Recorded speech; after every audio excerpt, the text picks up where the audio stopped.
show up. Bridget is ill. Get her the notes. And who else? There's a sixth person too that's supposed to be here, but all right, well, we'll find that out when the time comes. How many of you read Lucretius? Oh. Not all the way through. Okay, well that's no.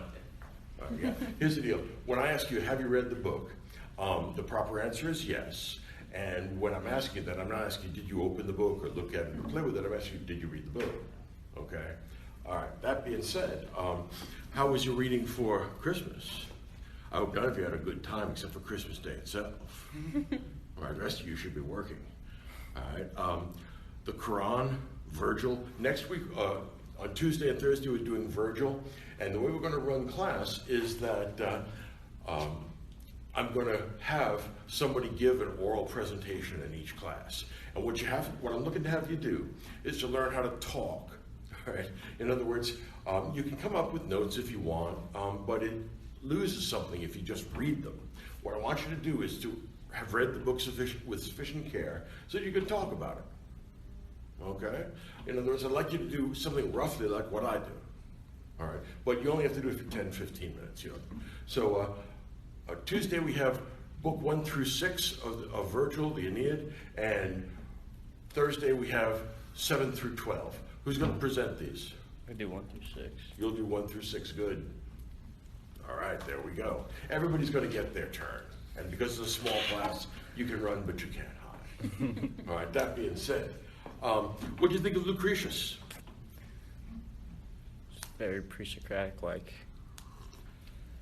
Except that, of course, he's post-Socratic. Yeah. But can you see now, again, it's only gradually going to become apparent to you over the course of this 2-year experience that I put this syllabus together with great care because I know that these books are going to be talking to each other. It would be very hard to start with Lucretius himself if you don't know the pre-Socratics and why they're important and also the problems that they generate. All right? So, yeah, you need the pre-Socratics in order to understand Greek philosophy and Greek art, but you're going to need it for the Romans as well. Matter of fact, you're going to need it for quite some time. So, pre-Socratic physics is important here, and he's obviously drank the Kool-Aid. In other words, he's gone the whole way with this. He thinks the world is atoms in the void. Atoms are these little bits of matter, and the void is space. And what you see is what you get. This is going to eventually, in about 1,500 years or so, turn into, actually more than that, about 2,000 years. It's eventually going to turn into empiricism, which is what we're going to study when we get to Hume, which is, I think, in next October or November or something, assuming that you're going for the whole 2-year cycle. So this is a logically coherent, reductive account of the universe. He's a strict materialist, and for him, the great master of ethics is Epicurus. I didn't have you read Epicurus because he's not much of a writer, whereas this actually pulls it all together. Epicurus, all right, announced that pleasure was the good, the natural good. And that's not a frivolous idea. I don't agree with it, but it's not a silly idea. I might be tempted to call it something like the default position for the human psyche. In other words, babies, before you teach them right and wrong and what they should and shouldn't do, they like lollipops. They don't much like hot sauce. Right? Taste the hot sauce, they don't like that. Taste the lollipop, thumbs up, we're good. So people, not just hypothetical babies, but people like you, naturally like pleasure. I do too. All right? And that's not by itself a moral evil. In other words, there's nothing unchristian or immoral about enjoying a beautiful day. As a matter of fact, if your version of Christianity doesn't allow you to enjoy beautiful days, there's something deeply wrong with the way you're looking at religion. All right? As Thomas More is going to say later on in Utopia, harmless pleasures that carry with them no corresponding sin, nobody has any rational objection to them. You can't. Right? So, in other words, you shouldn't choose to eat food that's going to make you sick as opposed to food that's healthy for you. All right? And you'll probably enjoy food that's good for you rather than food that is going to make you sick or spoiled or something. And again, this is not immoral. Where this goes astray is by going too far. It goes from pleasure can be a good thing, which it often is, to pleasure is the good thing. It's the only good thing. And there we have serious problems.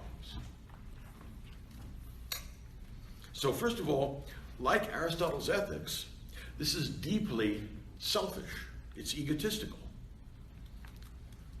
Remember, the Nicomachean Ethics is a set of rules organized around the golden mean for how you can live the best possible life.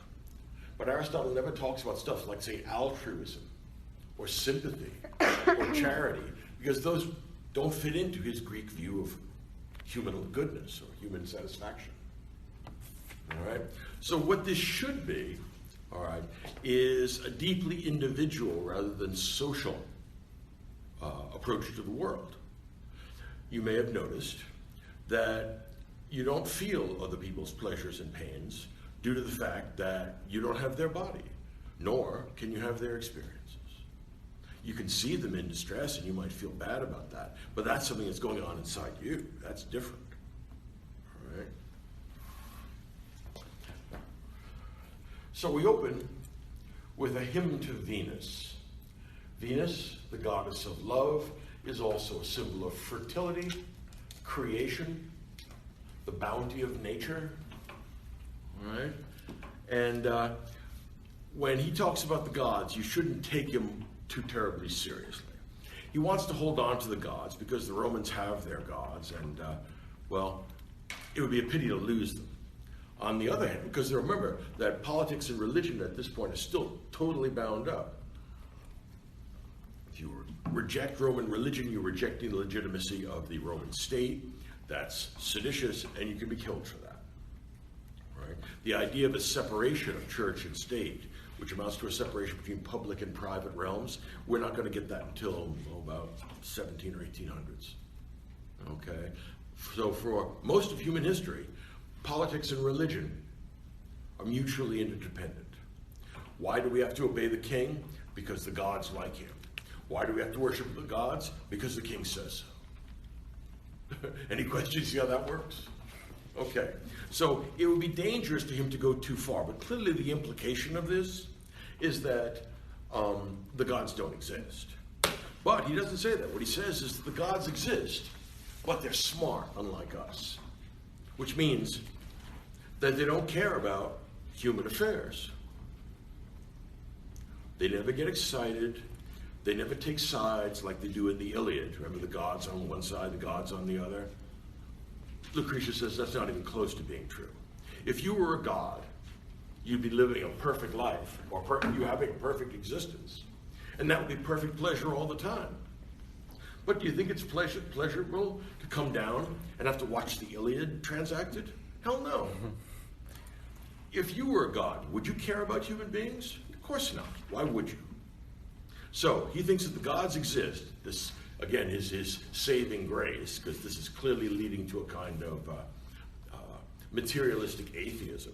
But he says, of course the gods exist. I'm not an atheist. They exist in some realm far, far, far away. They have no interest in the stuff that's going on here. And you can't offend them because they don't care about you.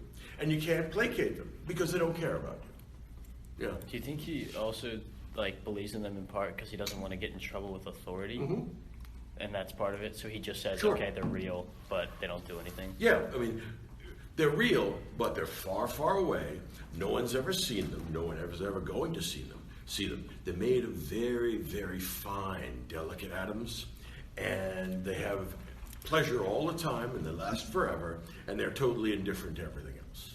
So he can't get in trouble for In that. other words, they're perfect Epicureans. See, we can only be imperfect Epicureans because we're human, but the gods, they have this down. You may call upon them for help, they don't care. You may blaspheme, they don't care. What this means is that the only moral order in the world is pleasure and pain. Now here's something you should think about, because we're going to see this over the course of the next 18 months. Every philosopher, every thinker whose understanding of the world around us is reductively material, they have no choice but to assume that ethics is pleasure and pain. Good is pleasure, evil is pain. Have any of you ever read the Aldous Huxley novel, Brave New World? Okay, this is the beginning of that idea, which in its development is going to lead us to the idea that a perfect world is one where people have sex and so on all the time. Yeah. So this is going to, for example, be quantified and made scientific by the utilitarians. We're going to create the greatest good for the greatest number, where the good is understood to be pleasure. So what we're trying to do is scientifically optimize the distribution of pleasure. But that's not a new idea. It's actually a really old idea. And to be honest, there's some natural truth to it. In other words, we do naturally gravitate toward pleasant things and away from unpleasant things. All right? And that by itself is not morally culpable. The problem emerges when moving away from unpleasant things and moving toward pleasant things involves some sort of moral transgression or sin. But he doesn't recognize that.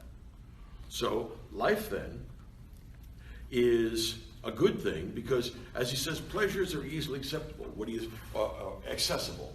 The master of Lucretius is Epicurus. He's the great hedonist. And in order to understand Epicurus, you have to understand that he's a rational hedonist, which in practice almost none of them are. All right? So what Epicurus said was, to have a crust of bread and some cool water when I'm hungry and thirsty, that's as good as it gets in life. So in other words, he's not saying, let's all get debauched, let's all go for frantic, crazy, excessive pleasures. Because he says, look, the point is not just to get pleasure. For Epicurus, and Lucretius is going to pick this up, the point is to get pleasures without any corresponding pains, and that makes a big difference. You're living in college dormitories, I assume? Okay, then. We have plenty of Epicurean episodes to inquire into. At some point in your life, I don't know whether you're of legal age to drink or not, but at some point in your life, it has probably occurred to you that alcohol is pleasant, which it is, generally speaking, assuming you have a competent bartender. And it easily turns into the excessive consumption of alcohol. So, 2 cocktails, that's an enjoyable evening. A bottle of vodka means you're going to feel wretched in the morning.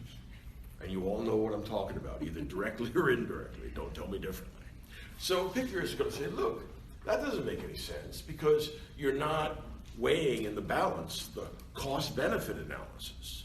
What you want is pleasant sensations, pleasant experiences, but you don't want those that have any corresponding pains. You can have 2 vodka Collins and sit back and chat with people. All right, you'll feel okay in the morning. You drink a whole bottle of vodka, you're going to wreck your car and do stupid stuff, end up on academic probation or disciplinary probation, and you're going to feel awful in the morning. Epicurus says, res ipsa loquitur, the thing speaks for itself. No rational person would want to be as hungover as it is possible to get. And undergraduates frequently push that on them. I went to college, I know. Okay, so the point then is this. We're going to be rational in our pursuit of pleasures without any corresponding pains. This is the goal of human life. But what gets in the way of achieving this goal? And the answer is irrational fears. You fear imaginary stuff. It's like when you're a kid and your parents put you to bed and they say, don't get out of bed, the boogeyman's under the bed. Well, there you are, huddled under your blanket, wondering about the boogeyman. Okay, here's the deal. there is no boogeyman. And these fears were used by poets and politicians to coerce you, to deceive you. So what that means is, first of all, there's no afterlife. So a future state of rewards and punishments, like in the myth of at the end of Plato's Republic, no such thing. He's going to look at Plato's myth of and he says, oh, come on, you're pulling my leg. There was never any such guy as There is no afterlife. You're just doing this so you can make stupid people behave the way you want them to. Fair enough. But the difficulty is that you get the problem of Cephalus. He lived a rock and roll life. It was all sex and drugs and rock and roll for Cephalus. He got rich, he cut some moral corners, he did some things that were excessive and improper, and now he's afraid the gods are going to send him to Hades, and he's going to get punished. Well, Epicurus says, or Lucretius says, chill out. All right. When you're dead, you're dead. You're in the same condition then as you were before you were born. What was life like for you before you were born? Can't tell. Now, Plato says, of course, you were dropped in the river of forgetfulness, which explains why you don't know. But did any of you, did you escape the river of forgetfulness? What were things like before you were born? Particularly, what were you like? You can't tell. Were you in pain? Were you scared of anything? Was anything threatening to you? Well, since you don't exist, it's very hard to see how you could be threatened or how you could be in pain. Well, Epicurus says you come into existence and prior to that, you don't have any consciousness at all. And then you live your life, and if you're smart, you gather, what's the poet say? Gather ye rosebuds while ye may. All right. Well, you come into existence, you absorb some pleasures, and at the end of your life, if you want to die contented and at ease, you don't believe in any of the mumbo-jumbo about the gods or the afterlife or future states of rewards and punishments. You're going to be just as unconscious after you die as you were before you were born. So unconsciousness, come into existence, go out of existence, more unconsciousness. So what's there to worry about? You know, the people are scared of death. He says, well, why would you be scared of death? Is it going to hurt you? Well, no, because you're dead. You can't hurt dead people. You may have noticed that. Okay, so what are you afraid of? I'm afraid of these stories Plato told me at the end of the Republic. No. Here, I'm going to liberate you from that anxiety. So this is a book with a humanitarian intent. He says, look, all you people have been brought up on a bunch of poetic rubbish. See how this is like the pre-Socratics and it's a critique of myth? All right. And he said, the fact of the matter is, there's only the here and now, there's only pleasure and pain, and everything else is stories for children. Isn't this like the sophists have the same exact thing? Well, remember, the sophists don't have this emphasis that Epicurus and Lucretius do on moderation. Right? They say, go out and get as much power as you can. Think about somebody like Alcibiades. Yeah. Alcibiades is anything except moderate.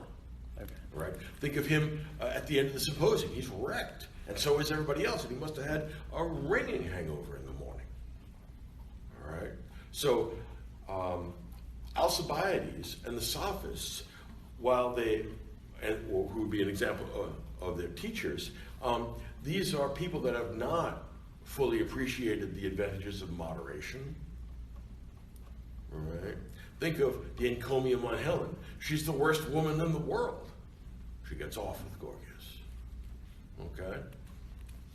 So, what he's trying to do then is to free mankind from the belief in anxiety-producing fables. You may have noticed that anxiety is not enjoyable. Very few people like anxiety. He says, well, here, let me help you out. All right? There's nothing to worry about. Because the only thing that is a genuine evil is pain. So, for example, if someone steps on your toe, you might sensibly ask them, please get off my toe. And that is what anybody naturally does, regardless of what culture or intellectual or religious tradition they grow up in. All right? There's no part of the world where hitting your thumb with a hammer is endorsed by everyone. Say, yeah, you should do that again. We're all going to get together and hit our thumbs with hammers. Well, no. That's contrary to human nature. All right? And so Lucretius and the pickers both have a point to make, and it's not frivolous. All right? This is the stance taken by many scientific types nowadays, the new atheists. All right? If they're strict scientific materialists and they're rejecting the inherited mythic tradition of the West, which inevitably involves Christianity, when you ask them what we should do, the answer is going to be enjoyable things. And what should we avoid? We should avoid causing pain to ourselves or to other people.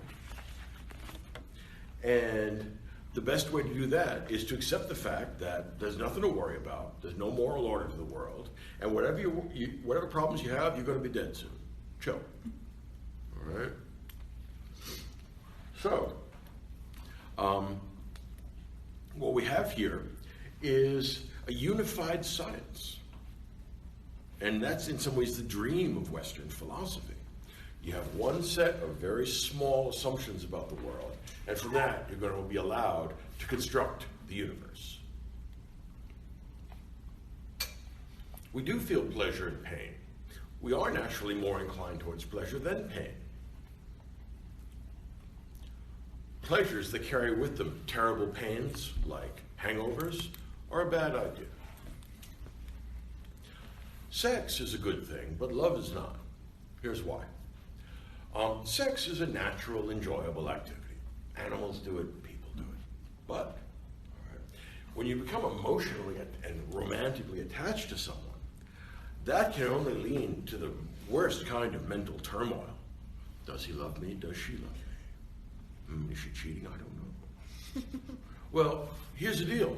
If you care about that, do not have sex with such a person. What you want to do is have sex with someone, say a slave, that you don't know. And so you can have a brief interaction that's enjoyable, and then you go do whatever you're going to do. But you don't want to think about that person a second time. You don't want to say, I wonder what's going on in their brain. Who cares? All right? They got their pleasure, you got your pleasure. Relax. Yeah. Doesn't he talk about though how it's like bad to get caught up in like objectifying and like only using it, like he says they can't decide what to enjoy first with the hand or the eye, and he kind of talks about how it's bad to get caught up in like objectifying. So wouldn't that go against? Well, I don't know. What do you mean by objectifying? Or like just seeing lusting, like just seeing women for lusting. Lust is going to get you in trouble, like every other powerful emotion. What you want to do is chill. Right? You want a moderate amount of sexual desire. You satisfy that, but you certainly don't want to be dreaming about your beloved. Right? That means you're in a state of mental turmoil. The whole point here is equanimity, equipoise, tranquility. Why get excited? There's nothing to get excited about. The whole universe is just atoms in the void, things bouncing off each other. And space is infinite, and it may be that matter is infinite, but if it's not, then eventually you get the cycle repeating inevitably if there's a finite amount of matter. So what he's doing is something surprising. He's writing a book that stems from a benevolence towards mankind. You poor benighted people, you were ill-educated, and you were told about the gods and the afterlife and all that crap. Relax. All right, none of it's real. All right. Here's an interesting question to which I think Lucretius has no answer. Why should he care whether other people feel anxious or not? In other words, what's it to him? I mean, yeah, if you bang your thumb with a hammer, that will cause you pain. But if somebody else bangs their thumb with a hammer, what's it to you? If you get caught up and empathize with them, you're dangerously close towards caring about them. Right? So one of the problems that Lucretius has is that I don't see how within his system this contributes to his pleasure.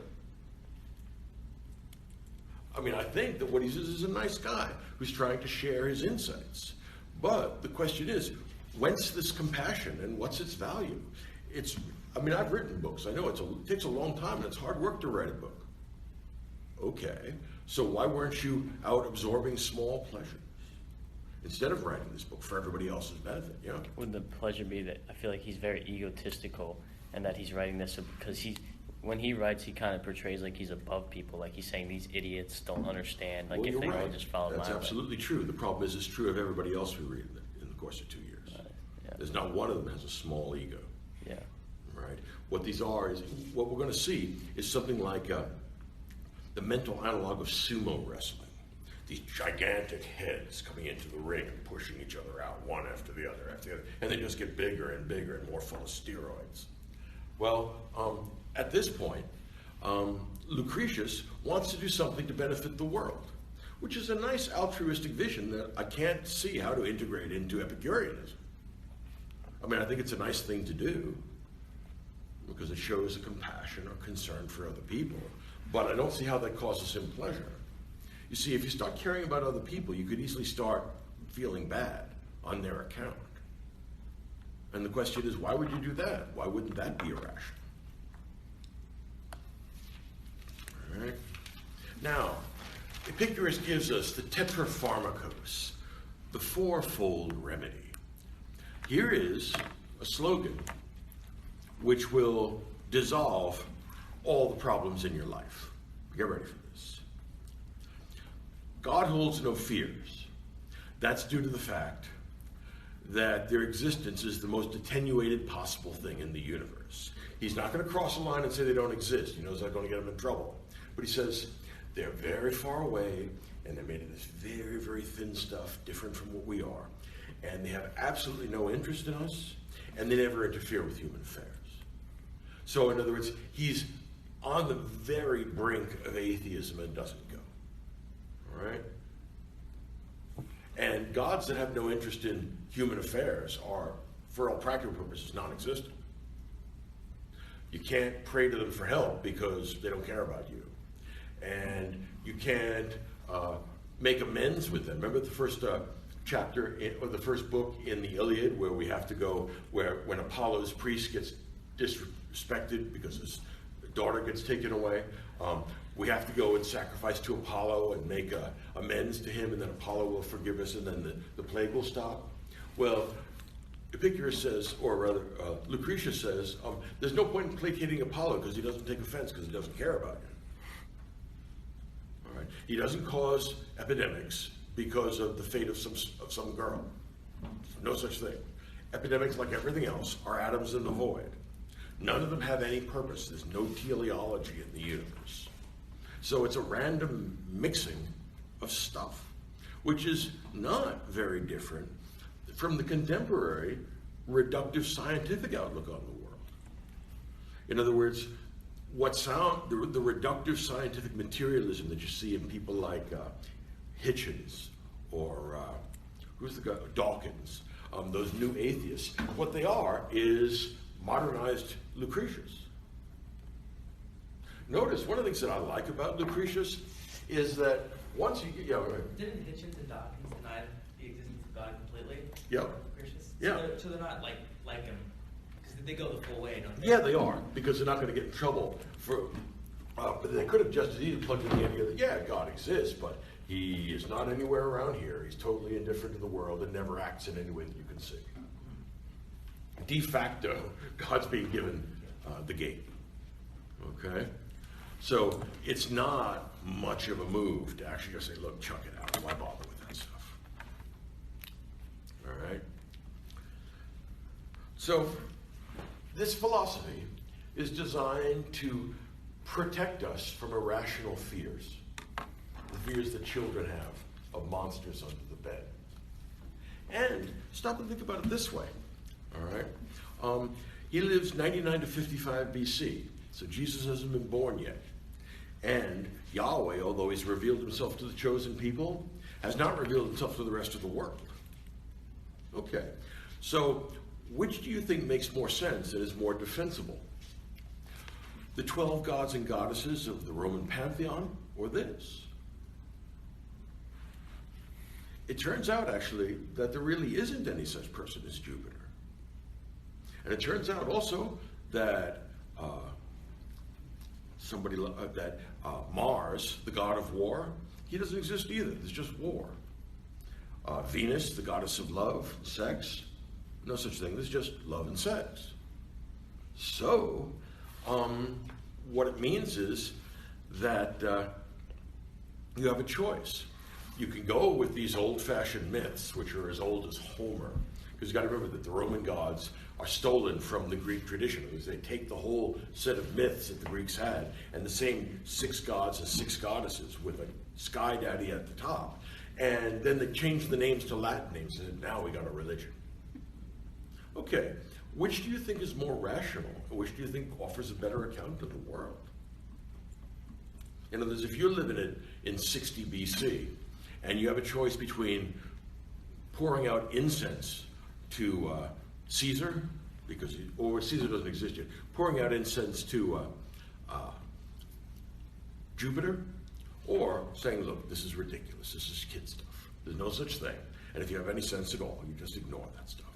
Move on. Given the context, because Christianity isn't competing with it, doesn't exist yet, I don't think this is an unreasonable account of the world at all. I think in light of later developments, that there are many problems that emerge. But this is a coherent, rational, economical account of the world. In other words, you don't have to constantly be inventing all kinds of new sea monsters and dangers and spooks and spirits and all the rest of that poetic jazz. He says, look, all right, it's pretty simple. The world is what it looks like it is. All right? The table is not secretly a monster. As a matter of fact, there aren't any secret monsters. What you see is what you get. The acronym for that, WYSIWYG. And look, all naturalistic materialists are going to say the world around you is what it looks like it is. And the alleged other domains of reality that you can't directly experience, they don't exist at all. They have as much empirical reality as Jack and the Beanstalk. This is not a frivolous set of ideas by any means. What he's doing is saying, look, I'm going to criticize Roman myth, very gently, of course, so I don't want to end up with my head cut off. And in the same way that the pre-Socratics criticized Greek myth.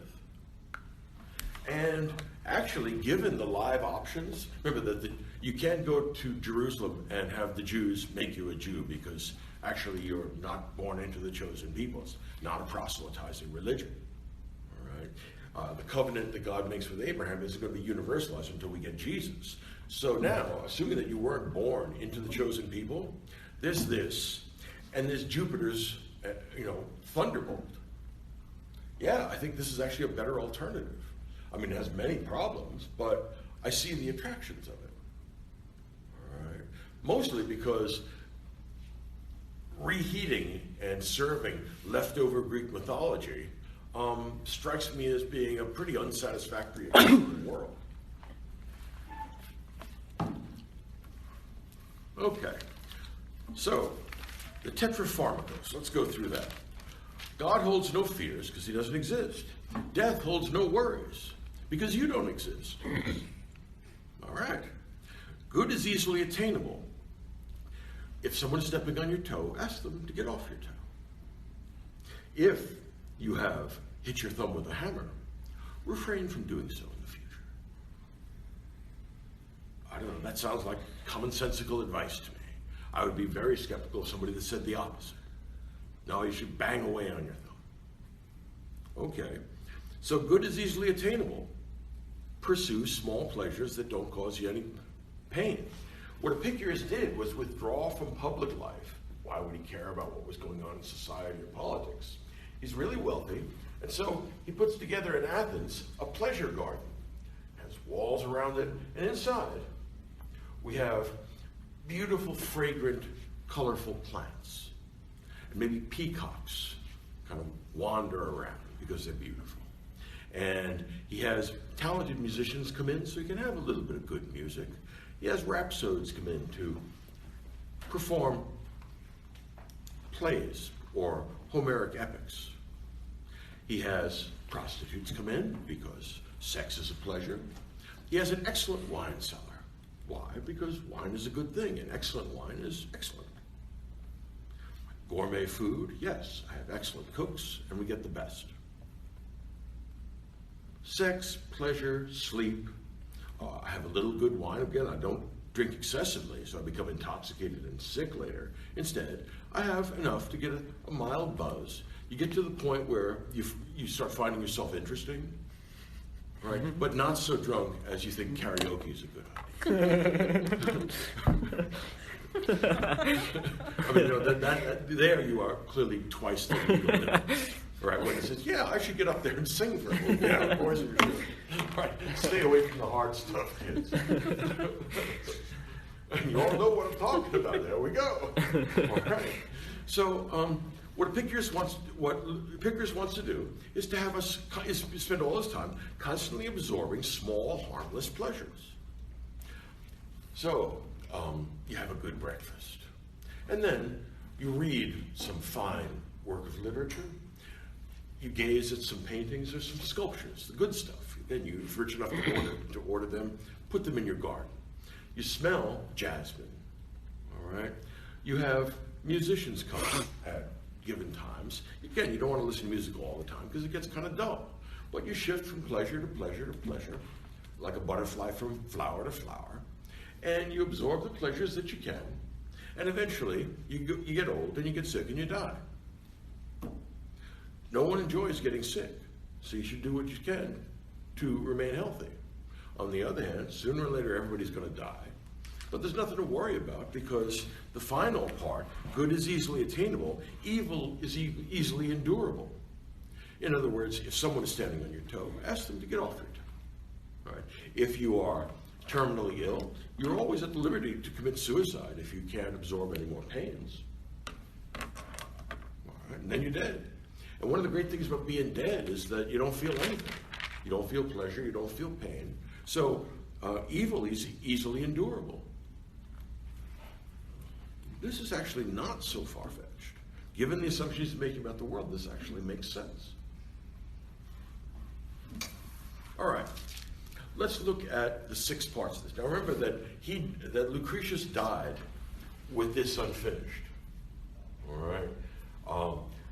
The tradition holds that he died when he had taken a love potion and overdosed on it.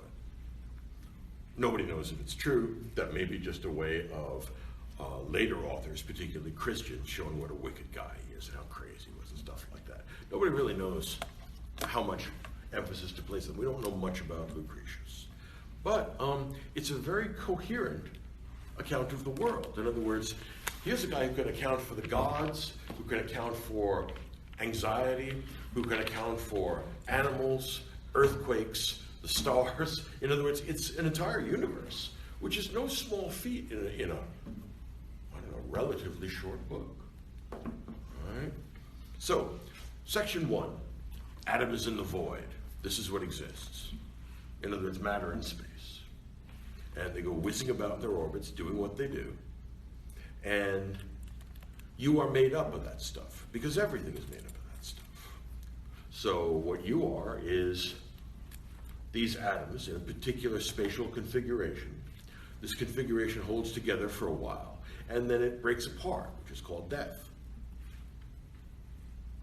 Okay, yeah. How close is Lucretius writing to Aristotle? Because the styles seem pretty similar to me. Like the style of thinking is very grounded. Well, again, both of them are very practical, but no, this is 99 BC. Aristotle is what? Late 300s, or rather early 300s, 370 or so, Okay. 350.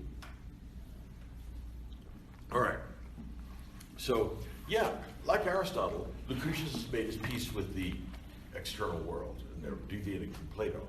Unlike Aristotle, Epicurus holds pleasure to be the good, whereas Aristotle says pleasure is something we have in common with animals. That cannot be the distinctively human good.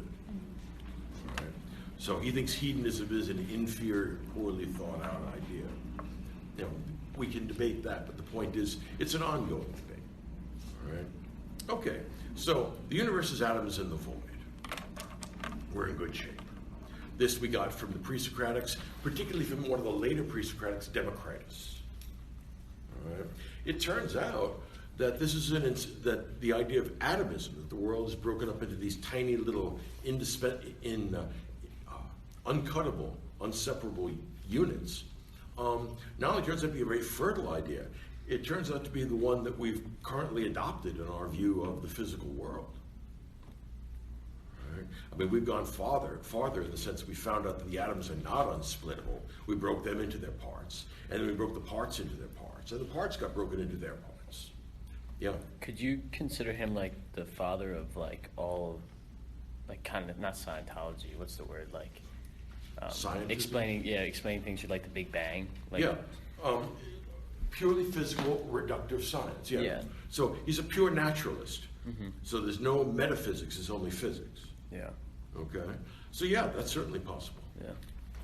But I wouldn't say that he invented it. We can go all the way back to Epicurus, who's roughly a contemporary of Aristotle. So a couple of centuries earlier. Who's before Democritus? I was saying Democritus. Could you consider him the first? You could. Well, that's going to be one of the implications that's hidden in his reductive materialism, right? But I don't know, or I don't think anyway, that he actually worked those implications out. Okay. That's what Epicurus does. Okay. He says, okay, if you guys are right, then we should all relax, put our feet up, and have a drink. Right? And we'll have small pleasures all the time. And we're never going to get excited, because there's nothing to get excited about.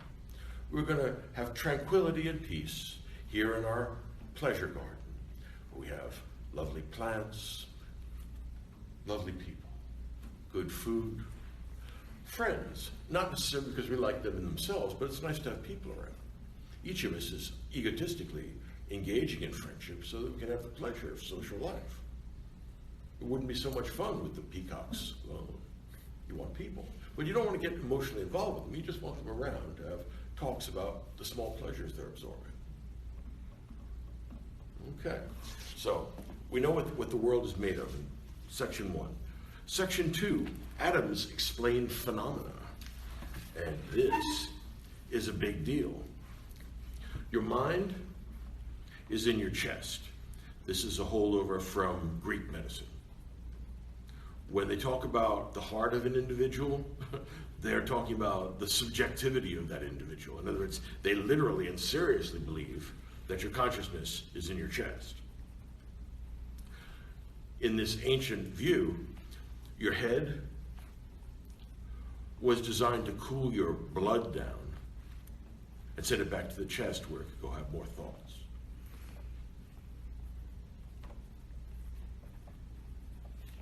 Okay? Now, it turns out we have a problem here. The world and everything in it is composed of these atoms and compounds of atoms. All right? They connect together. So, for example, since atoms are apparently infinitely small, this table is made of a whole bunch of them, all right, connected together, that have this shape. But this shape is not eternal. You could always get a saw and cut through it. But it'd still be made of atoms. Okay, now here's the problem. The naturalistic reduction that Lucretius is going for here leads not just to a rejection of metaphysics, it also leads to strict determinism. In other words, when you push one domino, it hits the next, it hits the next, it hits the next, all right? And no domino just decides one day to fall on its own. It can only be knocked down, it can only fall if it's knocked down by some external domino that hits it. Okay, here's the difficulty. If the world is purely causally determinate, and it looks like it is, I mean, I think if we were to perform an experiment and pour water down an inclined plane 100 times and watch it roll down that inclined plane, we might be tempted to say, water runs downhill. Okay, that's a good idea. Why? Such is the nature of water and such is the nature of inclined planes. Do you want me to do it 101st time? Fair enough.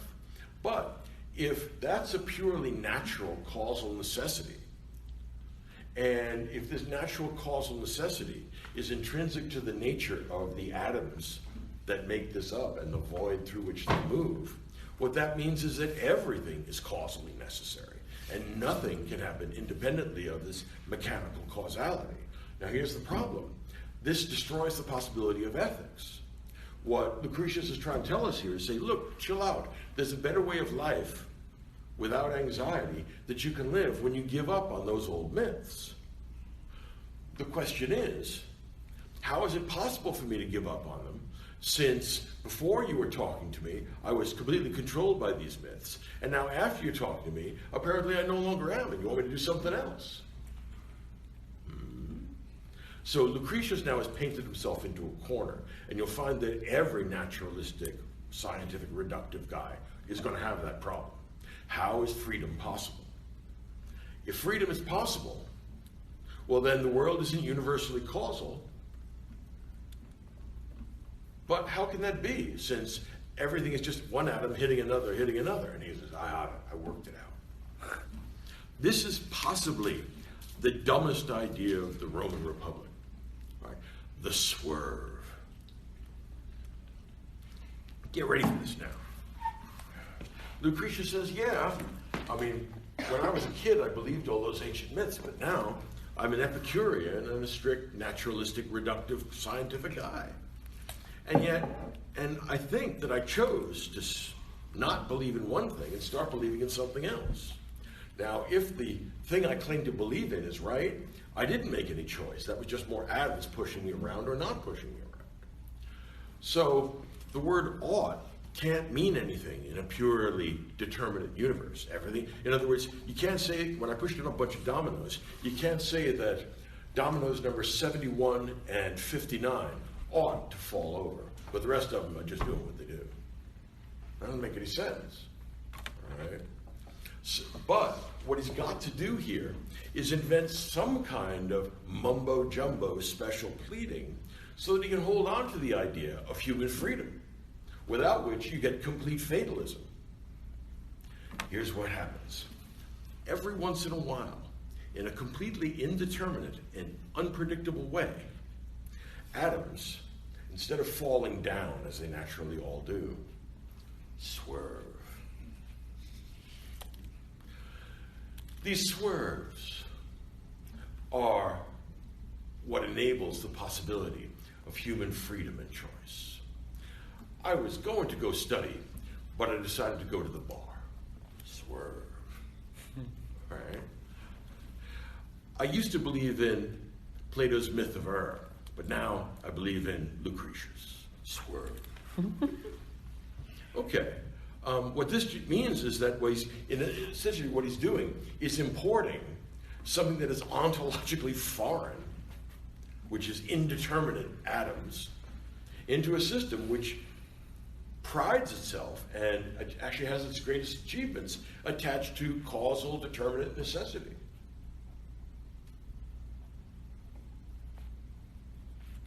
One of the best ways of handling, for example, in the contemporary world, these kind of new atheists, Hitchens and Dawkins and the like, you ask them, I think you're trying to persuade me to believe this on account of the fact that it is better and more true. Well, here's the question. What is the physical structure of betterness and truth? In other words, I don't see how any collection of atoms can be any better than any other. I mean, you may happen to like one, but since I don't have your feelings, I still don't understand why I have to like it. Instead, why don't I believe in the flying spaghetti monster? And they say, well, look, there's really no reason. And I said, that's all I wanted from you, thank you. All right?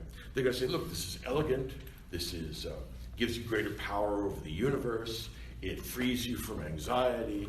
It frees you from the illusions that have led to bad conduct on account of myths. That's what's good about it. But then you come back to them and say, look, and no collection of atoms is intrinsically good or evil, unless you want to show me that goodness is a property that any atom can possibly have. So you're not talking about what's good or bad in the world. What these new atheists are really doing is talking about their feelings. What they're saying is, I would feel much more comfortable if people were reductive scientific materialists like me. Well, the question emerges, why would the rest of the universe be interested in comforting you? And there really isn't any answer to that. Well, I can make fun of or ridicule things I don't believe. Well, you can, but what difference would that make? You find them ridiculous.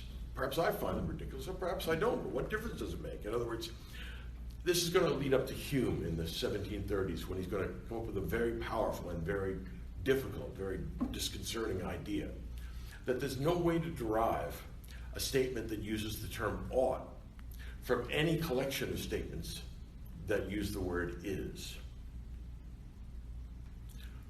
The visible stars in the night sky are where they are.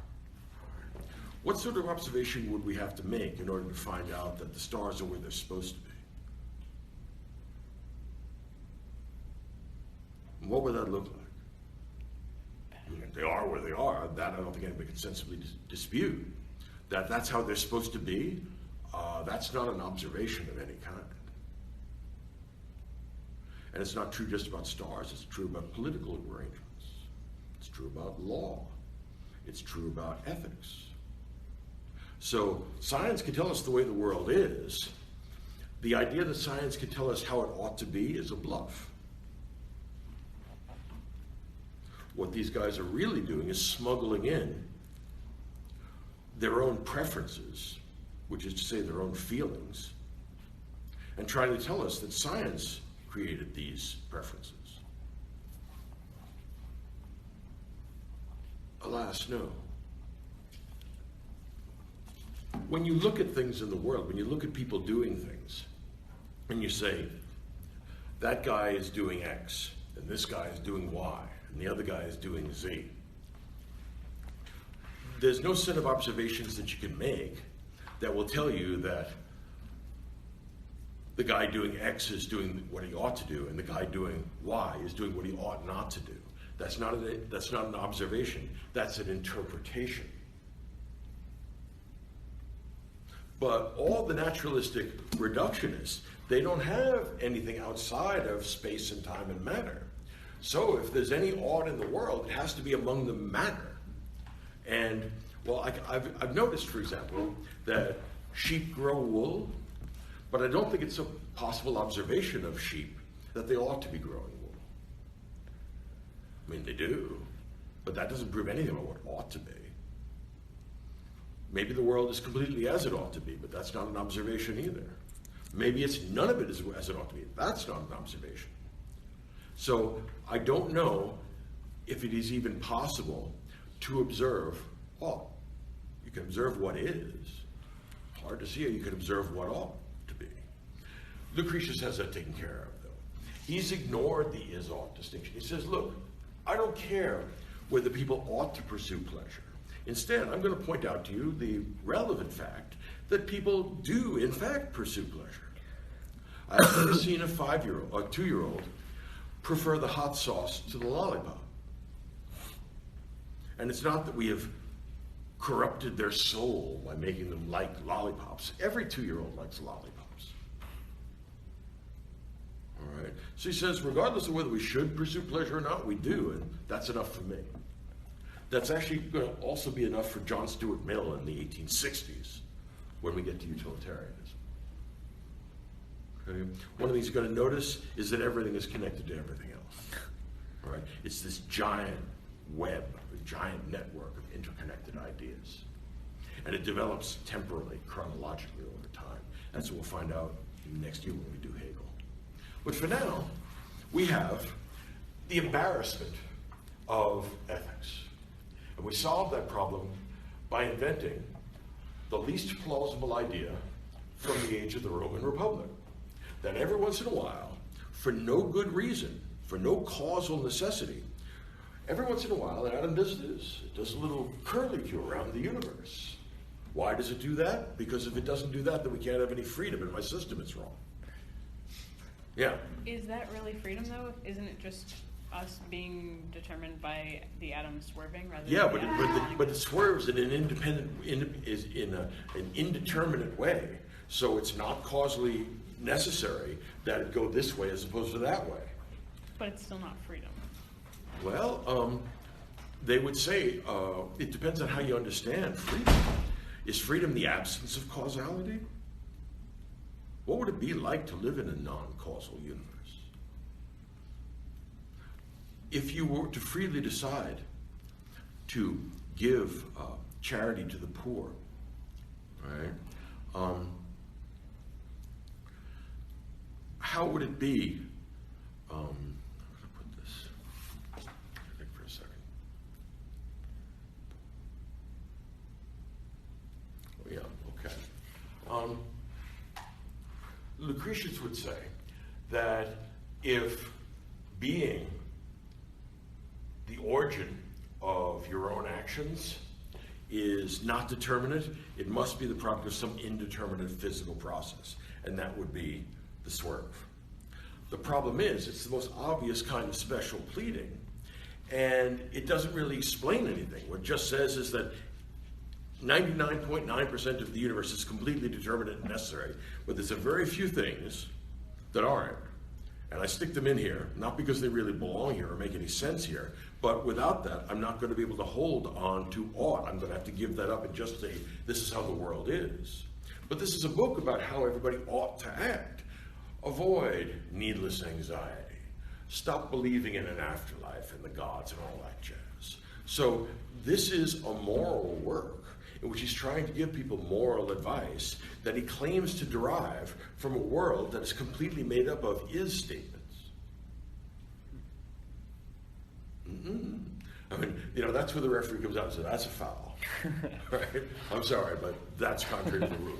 In other words, if you're going to allow that in, what else can't you allow in? In other words, once we have indeterminate swerving atoms for no reason, the question is, what sense does a half-determinate or partially determinate universe make?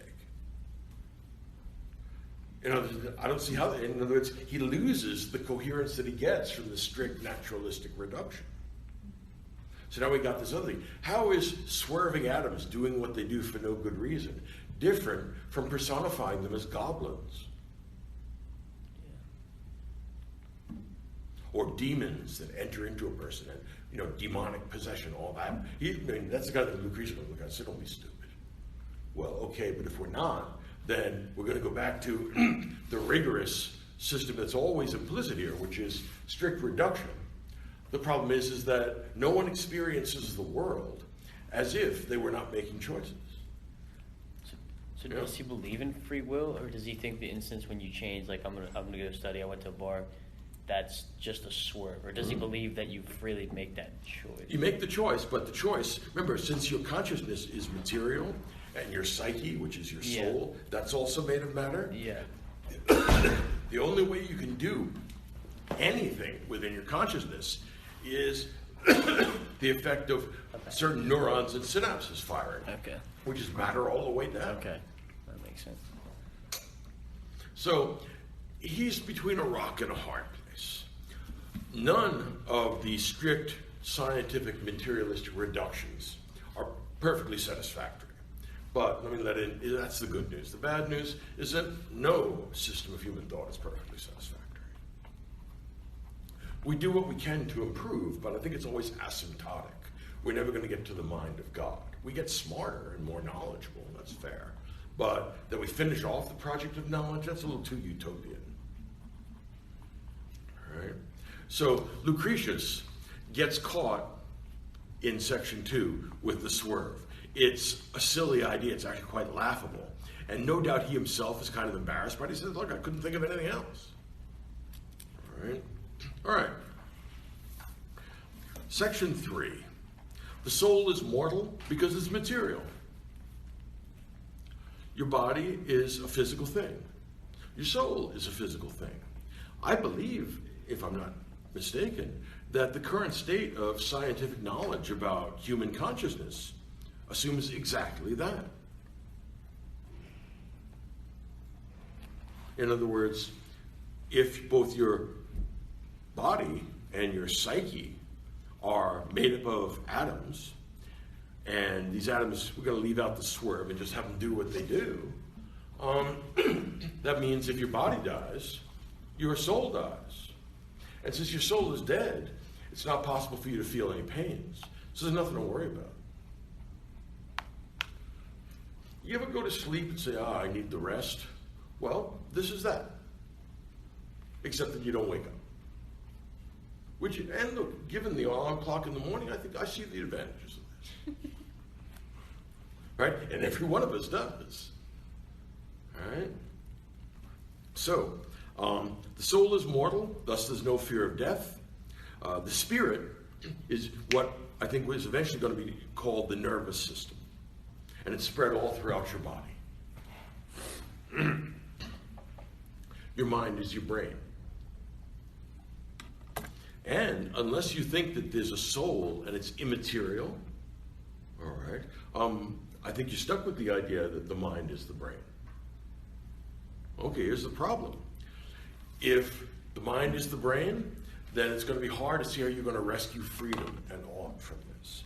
But if you want to solve the problem, or pseudo-solve the problem by saying you have an immaterial soul that's made up of this non-atomic stuff, it's kind of spooky because it's not in space and time. It's kind of stuff. All right, well, here's the problem. Since we now have this dualism between mind and body, all right, we just pushed the problem off a step, but we're going to have to face the music now. And the question is, how does this spooky woo kind of stuff push around the meat that is made up of your body? In other words, how does this immaterial stuff cause my all-too-material arm to do this? And as far as I can tell, there is no way to account for how something non-material pushes dominoes. So, you pick your poison. Neither of them is any good. I mean, both of them are very difficult. All right? If you go for a strict unity of body and soul, and you hold this unity is based upon their physical characteristics, then you're going to get a purely determinate system, but you're going to lose all moral judgment and all freedom. You can hold on to that if you want, but then you end up with the ontological impossibility of explaining how non-material stuff pushes material stuff around. For example, since matter is in space and time and matter are what the physical universe is, if something that's not part of that physical universe is making you raise your arm up and down, we have an insoluble problem. How does this spooky stuff get into the meat that's you and make it do this? Remember, it's nothing like matter, so it can't be a material cause. Okay, so if you can't have a material cause for this change in the synapses and neurons of your brain, what kind of cause do you want? An immaterial. Well, okay. Then you have to explain how non-material things make material things do that. And as far as I can tell, there's no way to solve that. This is Cartesian dualism. We'll deal with this when we get to Descartes again next fall. So name your poison. Consciousness is in fact quite mysterious. My personal view is that there's ultimately going to be no scientific account of consciousness due to the fact that you can't observe it, or you can observe its behavior. In order to have a science of consciousness, you'd have to look at it and perform experiments on it, repeatable experiments. But the problem is that although I have a privileged access to my own experiences, so far I've been unsuccessful in having anyone else's experiences. Not only that, but my suspicion is that even in the very distant future, it will still remain impossible for anybody to have anybody else's experiences. And if other people's experiences are not a possible object of your observation, then how could there possibly be a science of it?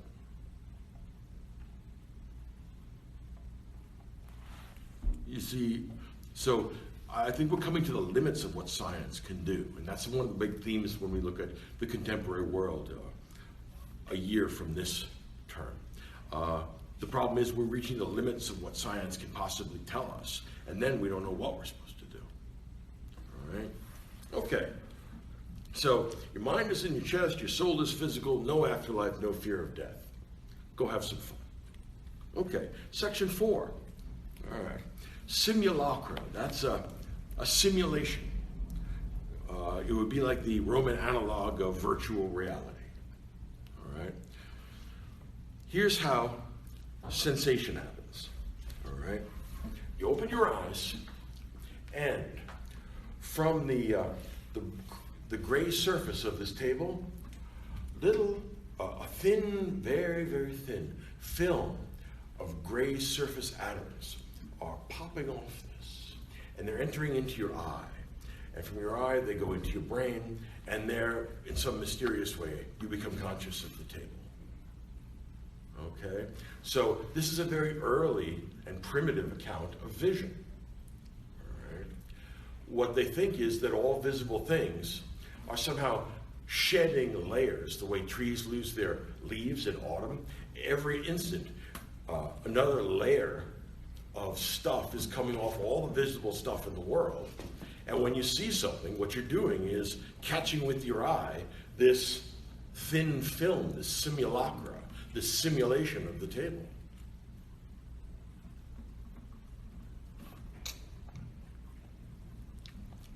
There is no teleology of the body or of anything else.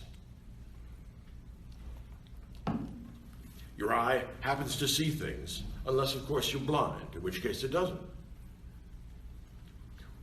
Remember, we're talking, in some cases people can see, and some places people can't see. But we're never going to have scientific justifications for saying people ought to be able to see, so this one is defective. Just, it is what it is. If somebody had a third eye, you could say, oh, that's one too many, just third eye. Yeah. What's wrong with that account of, like, your eyes picturing something, yeah, and then the particles or whatever is going into your eyes? Like, what's... Well, since it's so very thin, it gets absorbed, pulled together, because it's really, really thin stuff, constantly, every instant being shed off objects. So it somehow goes into your psyche, and it does something determinate, but we don't know exactly what or how, unless it's going to swerve. But it, like, processes it in your mind, is what he's saying. So I don't see, like, what's wrong with that explanation, though. But it's not wrong. I mean, you do process it. Yeah. The problem is, of course, is that he doesn't know that there are photons. Mm-hmm. And what you actually do when you see something is that photons bounce off a thing, and they come back in a particular wavelength, which is what determines the color. It hits the cones and rods in your eye, and that gets turned into electrical impulses, which go to your brain. That's what vision literally is. All right? And again, there's much to be praised here. It's just a pretty coherent account of what human sense perception is. And of course, this is an absolutely crucial question for a guy with the assumptions that Lucretius makes. Okay, so the phenomena of the soul are simply collections of atoms that change internally your experience, but I can't watch that, but I can watch them, it change your behavior. Watch somebody drink a bottle of vodka. I mean, you will notice changes in their behavior. You will not be able to directly observe their drunkenness, but you will be able to observe them, say, wreck cars. All right. Okay. So there's no teleology. And of course, this is the position that's actually held by modern natural science now. Assuming that evolution is a true account of biological development, and I think that there's little alternative to that. I mean, that's intellectually serious. Look, different mutations happen at different times. Some of them are adaptive, some of them aren't. It's not that the eye was designed to see things, rather, photosensitive cells developed on primitive animals, and they developed over time. And the ones that couldn't use these photosensitive cells got eaten, and the other ones reproduced it. Thus, you eventually get the eye. Right? So no teleology, that's another big departure from Aristotelian physics. Remember, when Aristotle does his analysis of the human body, he's going to break it into its component parts and then assign each of the component parts a characteristic function. And then you can tell that a body is healthy when the functions are performed and unhealthy when it isn't. All right? Lucretius is saying, look, you're just making that up. All right? The fact of the matter is that there's no necessary reason to believe that the world is teleological. Instead, it's just the random interaction of atoms in the void. All right? Remember that you've been brought up on the idea, or at least have been educated on the idea, that that is derived from Aristotelian biology. It's really old. It's the idea that the function of your eye is to see, the function of your hand is to grasp things. And that makes sense. It's a plausible argument. But here's the deal. The great philosopher Wittgenstein, who we're going to read at the end of the last, or towards the end of the last term, said, most intellectual diseases are caused by an unbalanced diet of examples. Says, suppose instead of taking things that are plausibly called teleological, like your hand serves the function of grasping, your eye serves the function of seeing, what is the function of your earlobe? I mean, what's it supposed to be doing? As far as I can see, it doesn't have a function. It doesn't seem to do anything, just sit there. Okay, yeah? You want to rise to the occasion? Nothing. What's the function of your appendix? What's the function of the 90% of your DNA that doesn't code for anything? It's leftover junk from evolution. The two little lines here, it's called the palate. What do they do? I mean, how do you know when they're functioning properly? Nipples on men. Help me understand. Now, the fact of the matter is, in embryology, nipples develop before sexual dimorphism emerges. So every embryo has them. But you will perhaps notice that only women lactate, so only they are able to nurse children. So nipples on men, what are they for? In other words, you've been raised on an imbalanced diet of examples. I give you an alternative set of examples, which is going to make it very dubious that there's teleology in nature. Yeah. So, what kind of, it seems like you're saying that he's saying here is you have to accept teleology wholesale or not at all. Well, if you're going to say that some things have purposes and some things don't, or some body parts have purposes and some things don't, it would be a sensible question to ask, how can you tell which are which? Sure, but to keep following that train of thought, and this is Good, no, please do. In regards to the swerve, which obviously has its own problems, but why is it necessary at all in that if Lucretius were just to accept that all is deterministic and he has absolutely no control, what's the problem with tossing that out the window? And what? There's no problem with it.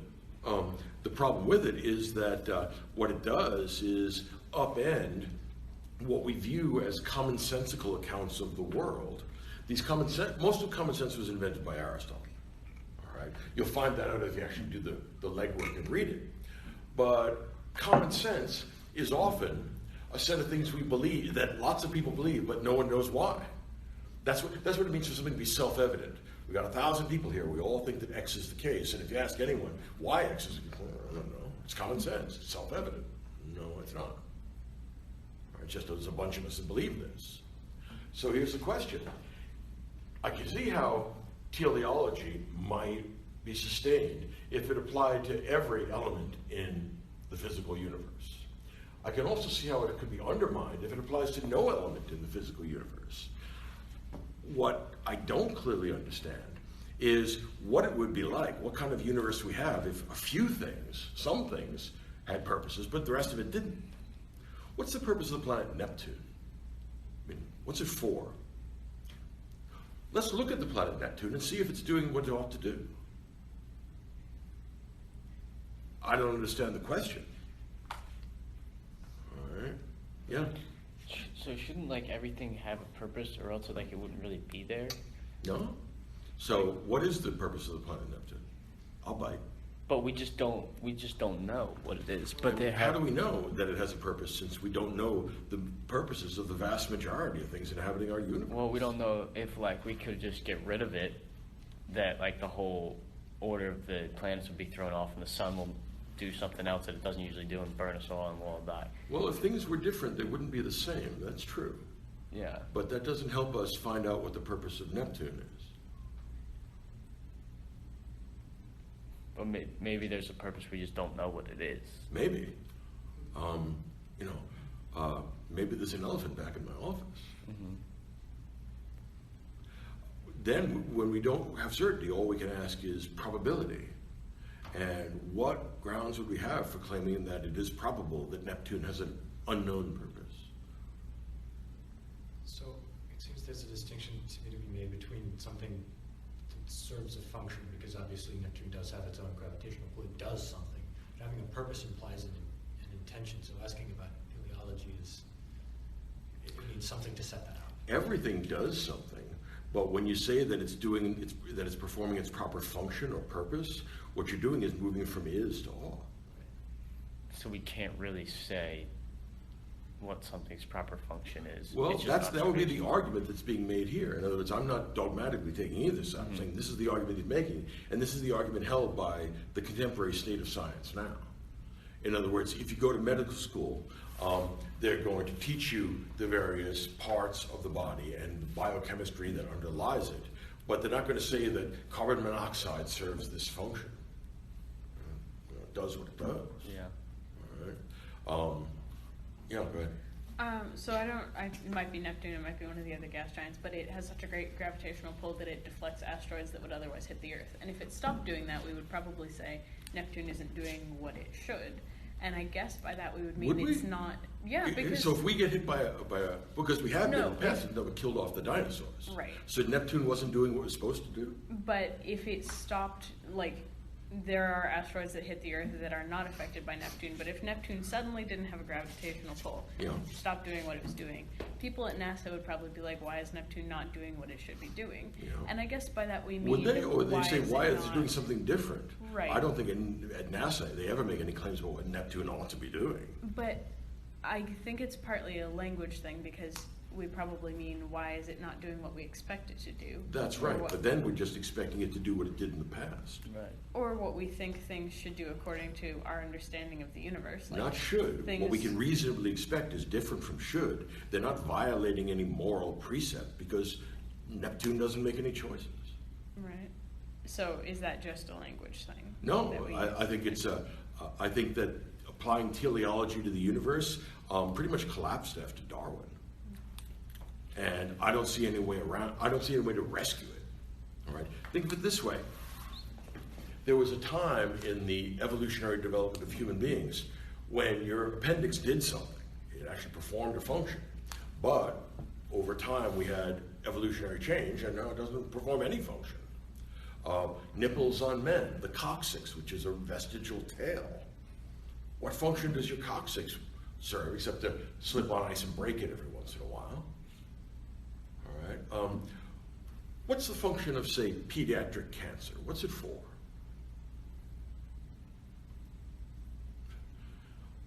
We're fishing in very troubled waters here. Yeah. It doesn't seem that any kind of scientifically grounded. So in the playing field of science, where we simply find determinism, we can't make any statements about teleology at all. Right. So, you know,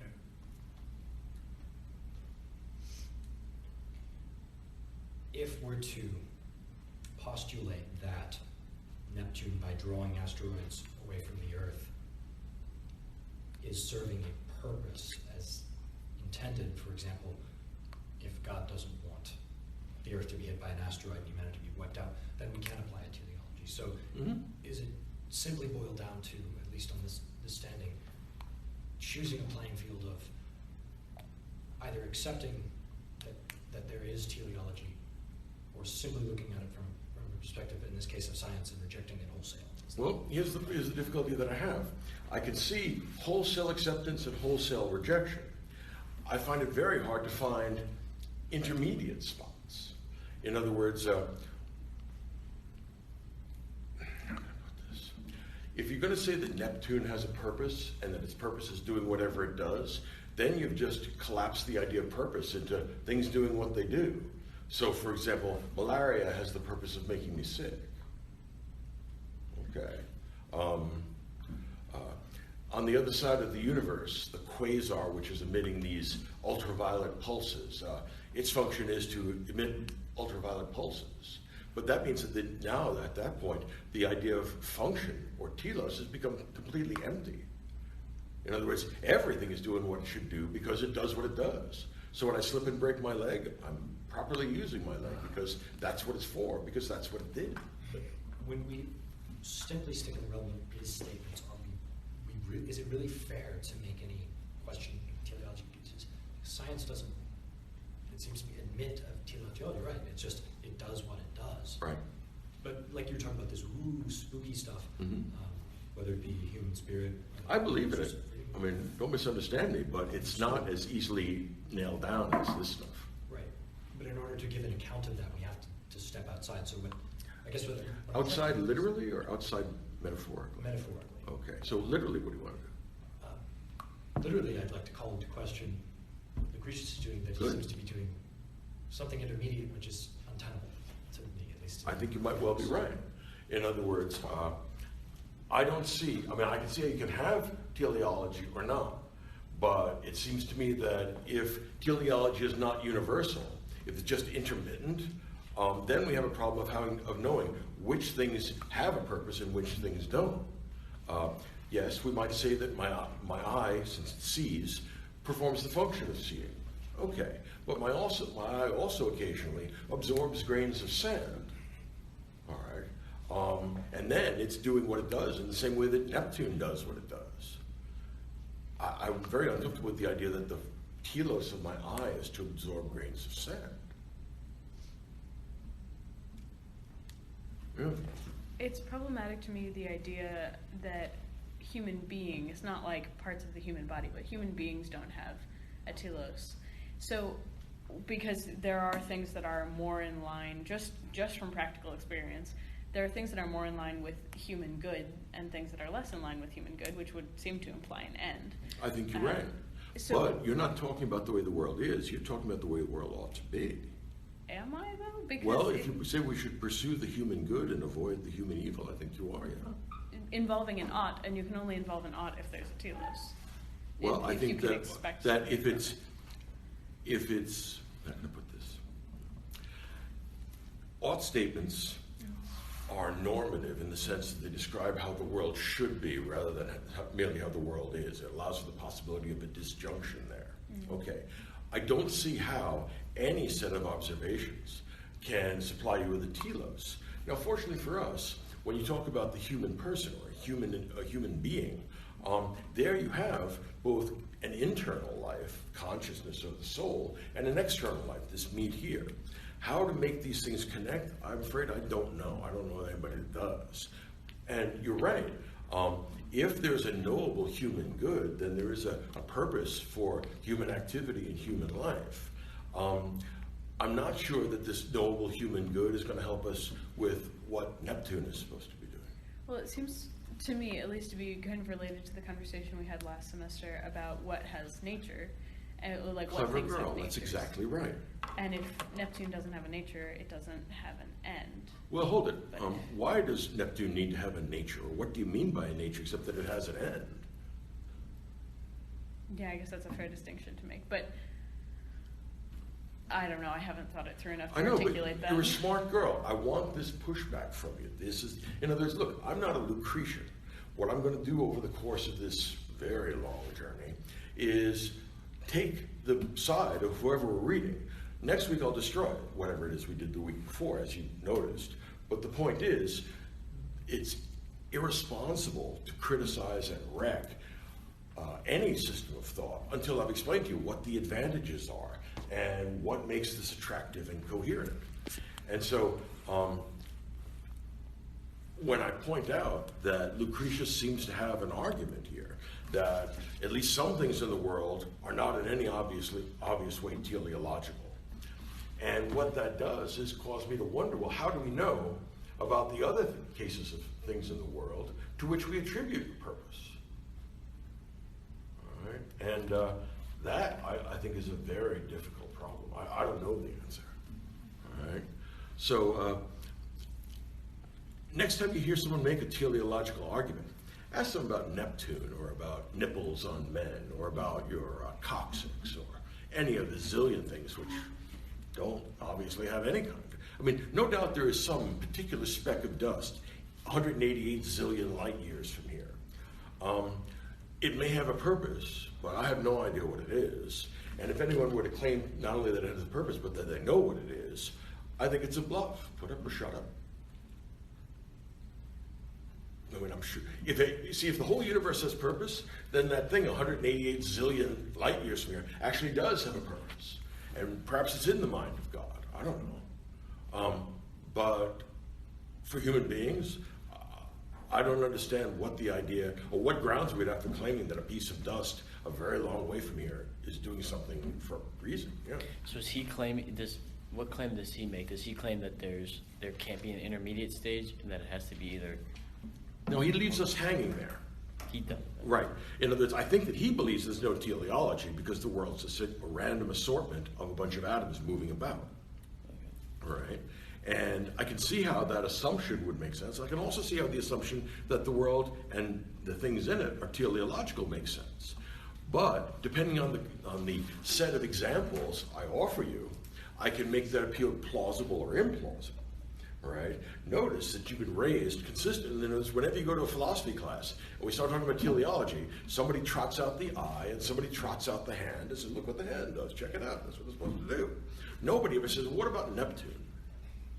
Better still, what about some atom at the core of Neptune? I mean, that apparently has its telos too. Okay. It ends up being that when we get pushed hard, that we end up saying that the telos of things is to do whatever they do. But that's just a way of saying that telos is just what things do. So, for example, my eye, which has the telos of seeing, also apparently has the telos of absorbing grains of sand. If you're going to say, well, it's supposed to see, but it's not supposed to absorb grains of sand, the next question is, how do you know? What would count as evidence for such a claim? Well, I like seeing. Yes. I don't like getting grains of sand in my eye. Yes. All right. The point of books like this is to rattle your cage. It's good for you. All right. The discovery of ignorance is actually the beginning of getting an education. That's one of the things Socrates bequeathed to us. All right. Let's go on to section 5. The cosmos is material, but it is, and it's infinite spatially, but it also is mortal. It came into being, it goes out of being. We don't know how long, we'll be long gone, and we won't be conscious of it. There's no creation of the world, and that is hand in hand with the lack of teleology. No anthropomorphism. The world has not been constructed for the convenience of human beings. Any of you who have ever broken your leg will perhaps be inclined to agree. Right? In other words, we talk about certain things being natural and work on the assumption that they're good, but malaria is natural. The fact that something is natural doesn't prove that it's good. It might be, but it might not be. All right. And then this section 6, cosmic phenomena. What causes everything? And here he's getting really poetic because he really doesn't know what causes things like earthquakes. But he says, well, maybe there are caves in the earth where wind flows through and it shakes the earth up. It's intellectually consistent with his assumptions, but there's no evidence for such a thing. All right? But eclipses, there's nothing divine or portentous about them. They don't tell us about the future. Instead, it's just one object getting in the way of another. The moon crosses the path of the sun. End of discussion. So he says, look, it's atoms from the very smallest thing to the entire cosmos, and mostly they have one domino hitting the other. We have pure causal necessity, but in order to rescue freedom and ought, we're going to have some of these things do a little cha-cha across the universe every once in a while and for no good reason. Okay. So he's got a very incomplete system, but it's a promising system. Yeah. So, some things, like, he kind of got at the truth, at the fact that, like, you hear or you see lightning before you hear it. Yeah. And he'd explained it through, like, one example, like how he said when someone hits a tree with the axe, you see it first before you hear it if you're far away. Mm-hmm. So I feel like he gets at the right answer, but he just uses one example and then says, okay, that's how it explains everything. But he does come at the right answer. So, Well, that's the thing. If this had no truth in it, we wouldn't be reading it. yeah. All right. This has been influential for a very long time, and there is elements of truth in it. Yeah. All right. And the problem is to kind of winnow out what's true, what's false, and of course what's dubious or even what's unintelligible. All right. So compared to the Roman pantheon, I actually like this better. Makes more sense. All right. I wouldn't choose it over Christianity, but I would choose it over Jupiter. All right. And what he's trying to do is benevolent and humane, and it's completely secular, completely this worldly, completely physical. All right. Ideas have consequences. The pre-Socratics generated a political earthquake, and that was responded to by the development of philosophy with Socrates, Plato, and Aristotle. But those aftershocks continue. And here we have somebody who's picked up on the pre-Socratics, picked up on Epicurus, pulled them together and said, look, I'm going to tell you what the state of the art of scientific understanding is in late Republican Rome. And he said, I can explain everything. I can explain consciousness, emotion, action. I can explain activity, life, birth, death, everything. And I can do so very economically with a very small number of assumptions and only one major special pleading where I come up with the swerve because I back myself into a corner. But apart from that, it's actually a quite coherent outing.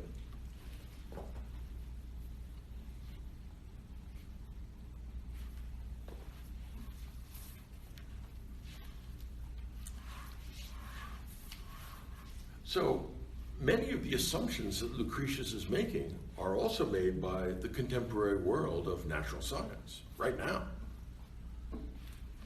If you ask neurologists, doctors that specialize in the brain, what consciousness is, they're going to tell you that it's the firing of certain neurons and synapses in your brain. If you ask them, well, is there anything that's not material that somehow insinuates itself into you, they'll look at you, well, we haven't seen any such thing. And the answer would be, of course, well, because it's not material. But since we haven't seen any such thing, because it's not material, what grounds do we have for believing it's there? I can't think of any. What you see is what you get, and what you don't see is what you don't get. All right? So this will be consistent with the theme that works all through all four terms, that there's an interaction between our understanding of nature and our understanding of ourselves. Every time we change our understanding of nature, when we have a scientific revolution, the aftershocks are going to generate a social scientific revolution, or a revolution in the humanities. So all the soft sciences like art, politics, religion, ethics, law, are all going to be transformed by a new understanding of nature. And get ready for this.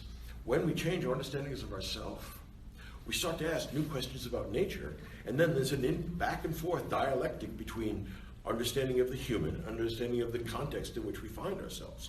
Who am I, and where am I? You are a conscious individual, and you're embedded in nature.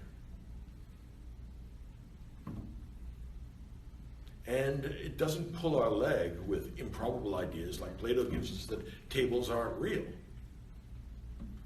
I mean, I understand why Plato does it, and I admire him greatly. Very few people like Plato as much as I do. but I like him because he's a great asker of questions. In my estimation, almost all of Plato's answers are wrong, but they're wrong in really interesting ways, which is one of the things I'm trying to get across to you. In other words, you can ace this class by writing a paper that's wrong in a very interesting way. Whereas if you just write back to me the stuff I told you in lecture, it's going to get a C because I already know what I think. I want to know what you think. There you go. And I like this pushback from you. I like it when it makes you uncomfortable. Look, if you're uncomfortable throughout this, you are dead. You are mentally numb. Assuming you are alive, this is going to rattle your cage. Going to make you wonder about the stuff you assumed. How do I know that? What am I talking about? There are two questions you're going to learn at the end of this 2-year experience. Get ready for these. Question 1 is, what do you mean? Which is considerably less obvious than you might think.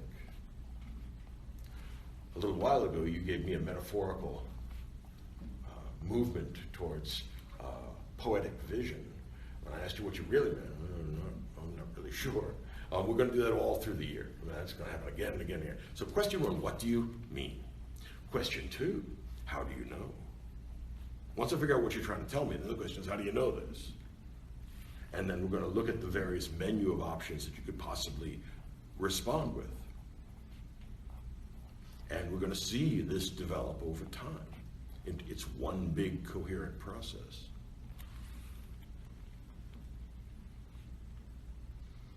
So here's the deal with the Romans. They are they're a practical people. They're more concerned with what works than with what is intelligible. If you can imagine that the Greeks were interested in science, the Romans are interested in engineering. What can we do with this? Anything the Greeks could create, the Romans could create and make it bigger. All right? And they took Greek culture wholesale. They are not an especially innovative people. I mean, what kind of people are unable to invent their own religion? Instead, you get the Greek myths, and then you change the names to Latin names. You say, aha, now we have Roman religion. I mean, they couldn't even make up their own gods and goddesses. On the other hand, I can understand the attraction of Greek myths. All of Greek culture is glorious in many ways. So they're not very innovative, but they are practical, and they don't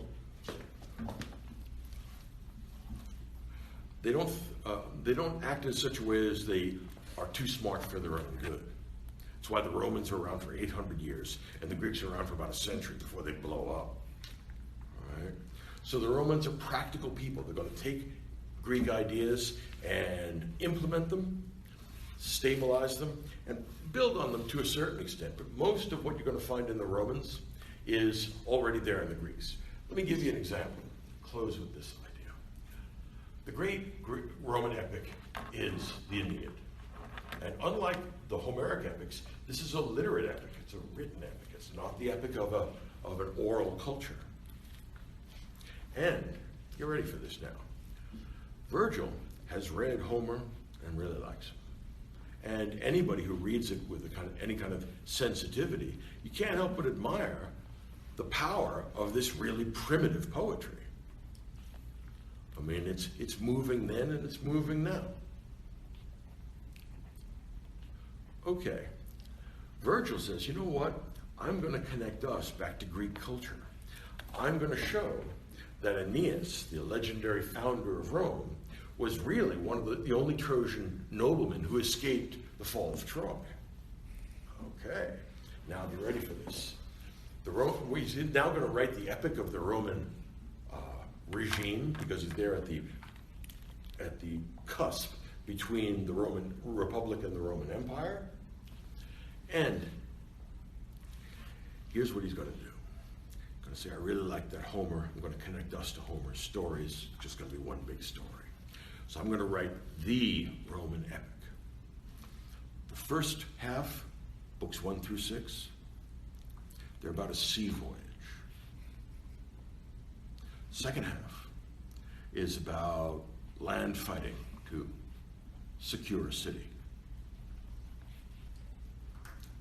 I mean, again, they can't even think up their own epic. I mean, it's just clearly just Homer with the order reversed, right? Yeah. And not again.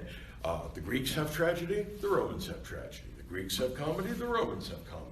The Greeks have law, the Romans have law. You're seeing a pattern here. Right? What do the Romans invent on their own? Very little, actually. All right. Military tactics, they're very good at. Citizenship and extending it, they're good at that as well. That's why they weren't stuck in a city-state. They could actually have an empire. They're also pretty good at things like architecture. The Romans have something that the Greeks don't have, which is concrete. And actually, that's a hell of a useful thing, rather than being forced to quarry big chunks of stone in a particular shape, right? If you can just build a wooden mold and pour the stuff in, that's great. So that's part of why it's one of the great Roman advances. But for the most part, the Romans are practical people, and even the best of Roman culture, the Augustan age, when they move to when they become an empire, it's generally described as a silver age. The Greeks had the golden age, but the problem is the Greeks exploded. They just cut their own throats. The Romans said, we'll settle for silver, but we're going to be around 800 years. We're going to run the universe. Practical people, all right?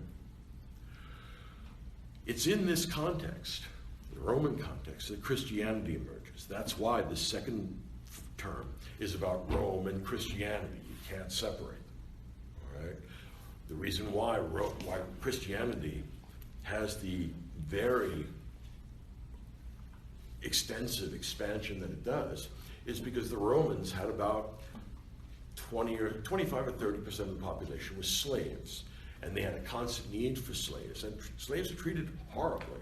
They were abused and ill-treated, and they were wretched and hopeless.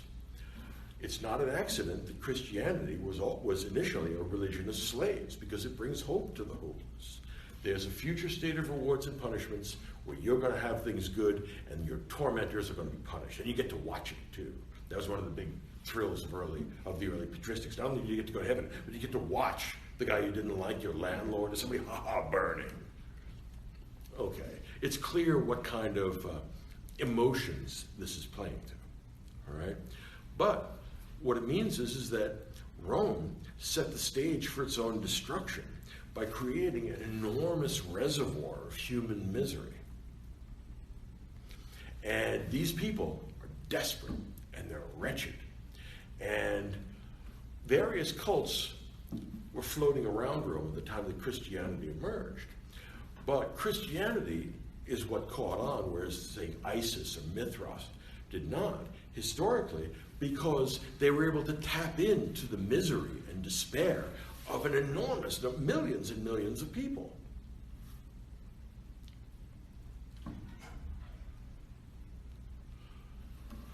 So the point then is, the Romans dug their own grave.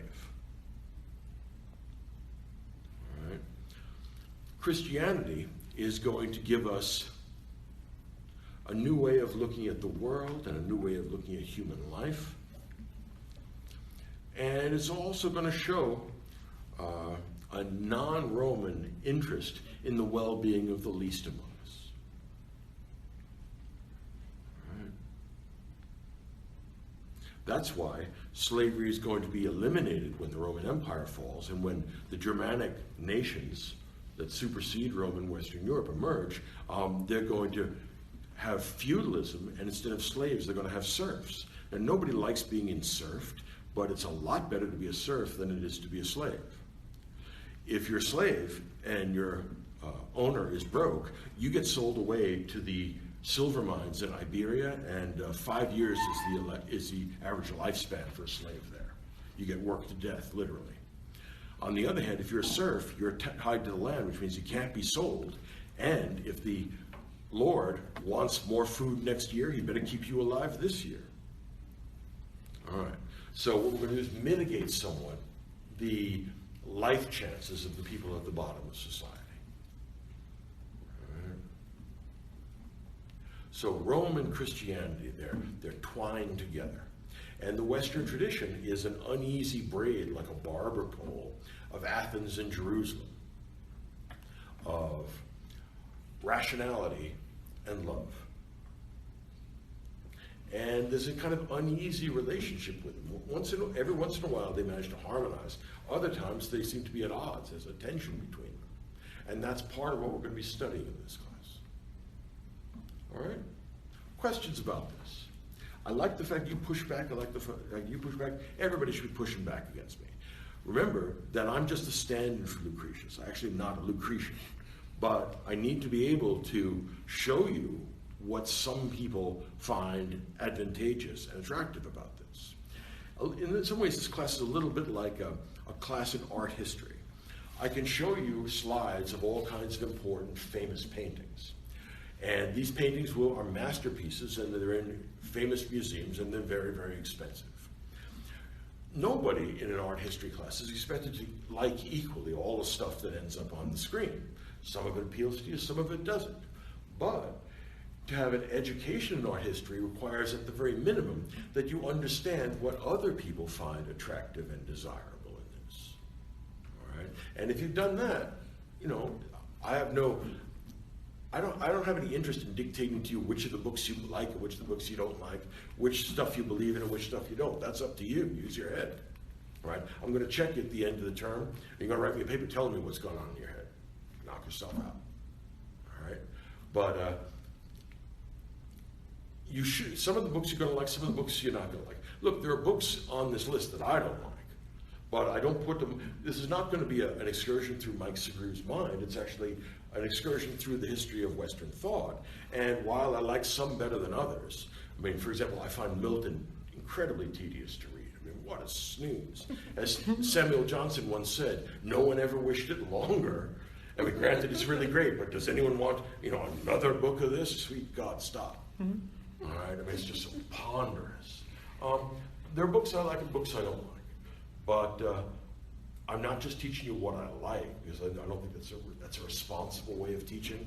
I'm trying to teach you what the world regards as important and the reasons why they regard it so. All right?